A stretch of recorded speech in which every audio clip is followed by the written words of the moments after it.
না, ক্লাবটার নাম মোহনবাগান। মোহনবাগান যখনই খেলবে জেতার জন্য খেলে।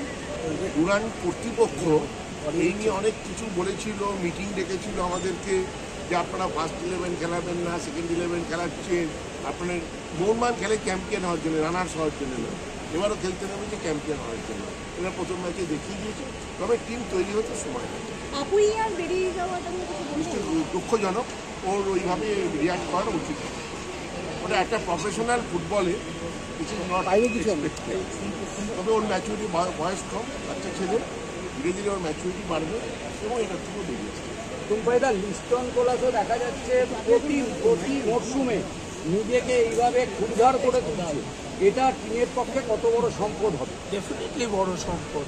লিস্টন আমাদের একটা মেন স্তম্ভ টিমের। সো সেখানে যদি ও প্রথম থেকেই একটা ভালো ফর্মে থাকে, ওর মাঝখানে একবার কয়েকদিন খারাপ ছিল, তাই নিয়ে অনেক কথা হয়েছিল, বাট একটা কথা আছে না, ক্লাস ইজ পারমানেন্ট, ও মিস্টেক করে। সো ও যে ক্লাসের প্লেয়ার, সেখানে ওর কাছ থেকে আরও ভালো খেলা আমরা এক্সপেক্ট করছি। মরশুমের শুরুটাই হলো ডার্বি জয় দিয়ে, এটাকে কি বলবো? শুধু ভালো, এই টিম আরও টাইম লাগবে, যেটা দেবাশিসদাও বলল, এই টিমটা আরেকটু টাইম লাগবে সেটেল করতে। শুরু করেছে দেবাশিসদা। আরেকটা জিনিস দেখলাম, কিবু ভিকানোর সঙ্গে আপনি কথা বলতে বলতে বেরোলেন, কি কথা হলো? কিবুর সঙ্গে তো এনেইছি ওকে আমরা, তো কিবুর সঙ্গে তো সম্পর্ক আমাদের আছেই।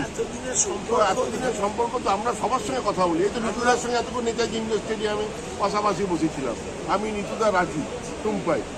এর মধ্যে আমাদের তো বন্ধুত্ব আছেই। বন্ধুত্ব কোথাও আমাদের খেলায় 90 মিনিটের লড়াই, বাকিটা তো আমাদের। আমি তো কিবুকে বললাম যে ও তো নোটবুক শেষ করে ফেললো, নোট নিতে। চলো, থ্যাংক ইউ।